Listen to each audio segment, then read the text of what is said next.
The world of mobile technology is one of the fiercest competitive markets ever. In the quest to stand out from the pack, some companies make bold moves and succeed brilliantly. Others are more meek and fade into the unexceptional background. Still others fill the space between, innovating once and then endlessly iterating over and over again. Then there are those that just screw it all up, thanks to choices that are either too bold, too meek, or just plain old absolutely insane. These are the products that fall flat on their face. They're not to be mocked, but the lessons they teach should certainly be remembered.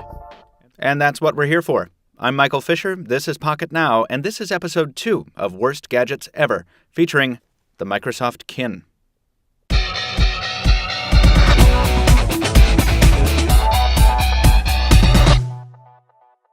Now, folks, this isn't a gift box for a bottle of brandy or a package of tennis balls. It's the packaging for the Kin 2. Now, right out the gate, it's plain to see that Microsoft was trying to do something different with the Kin line, and maybe that's the core tragedy of the whole endeavor. Anyway, let's crack this open and start the autopsy.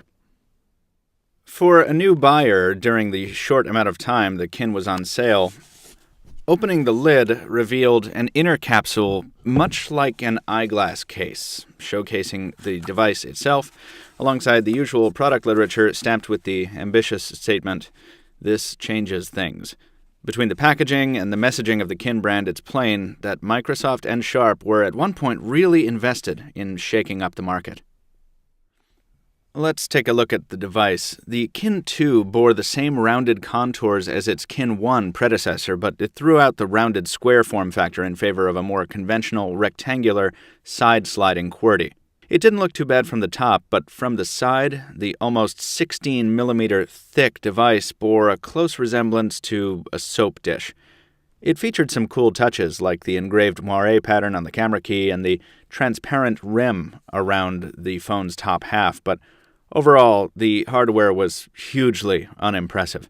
The plastics on the back felt low-grade, the phone felt too light in the hand, the button responsiveness was mushy on the side keys and not much better on the keyboard, and the slider action was loose and wobbly, feeling a lot like a first edition Palm Pre.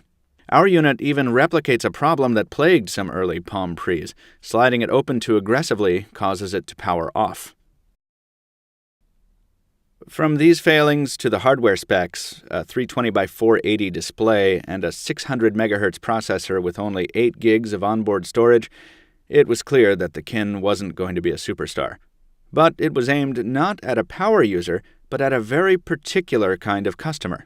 The people at Microsoft in charge of building the Kin were the remnants of the company's acquisition of Danger, the brand behind the famous Hip Top or Sidekick, one of the earliest and most innovative lines of consumer-focused smartphones. Those devices were famously targeted at teenagers with fun, unique, and hip software, and the former Danger team brought that feeling to the Kin software as well. The UI design was clever, with a central home screen flanked on the left by an app list and on the right by a phone book. Fonts were bold and all caps, and the out-of-box color palette was an aggressive neon green mixed with gray gradients. A recent button down in the lower left served as a type of on-the-fly recent tasks switcher. The lone physical button on the face was used as a back key, and the coolest part of the UI, a concept we wouldn't mind seeing on other platforms, was the ever-present green dot on the bottom of the display. It served as a kind of drop point for shareable items. You could drag almost anything in there, from photos to web pages, and share them with your contacts via email, messaging, or what have you. It reinforced the Kin's nature as a social device, a platform meant primarily for connecting with people. The UI didn't exactly shine on the Kin 2's washed-out, low-res display, but you can see some early touches of the Zune-inspired Metro UI here. Remember, this was before Windows Phone's official launch, and the Kin 2 even bears its own flavor of Windows Phone branding on the back. But it's also easy to see why some people inside of Microsoft wanted the product killed off and never associated with the company's new smartphone efforts. Where Windows Phone is fluid and responsive in addition to its beauty, the Kin 2 lags almost everywhere. And there are basic gaps in functionality, like the lack of an on-screen keyboard. What really killed the Kin, though, wasn't so much that it was a flawed product, All products are flawed in their infancy. The kin also didn't die because of its burdensome Verizon data plan, as is commonly believed. In reality, according to reports from other news sources, the kin's data plan fiasco was a symptom of a larger problem: internal strife at Microsoft that saw two divisions fighting against each other, with the kin ultimately paying the price of being sent to market with essentially no support.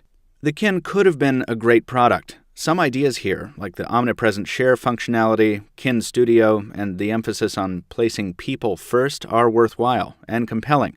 But those ideas, like anything else, were doomed without the commitment of their backers.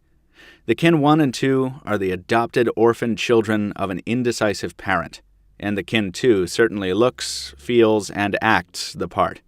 The big lesson from today's episode: don't have kids if you're not ready to care for them. Folks, that's going to do it for episode 2 of Worst Gadgets Ever. Thank you for joining me. If you have a comment, please leave it on the post at pocketnow.com and visit us at pocketnow.com for much more coverage on the entire mobile industry. If you like the video, throw us a thumbs up. Follow us on Twitter so you don't miss the next episode of Worst Gadgets Ever. Pocket Now Tweets is the official account. If you want to follow me, I'm at Captain2Phones. That's Captain, the number 2, Phones. If you have a suggestion for the next episode of Worst Gadgets Ever, we are going to do more, don't worry. Drop me a line, Michael at pocketnow.com. Otherwise, thank you very much for watching, and we'll see you next time.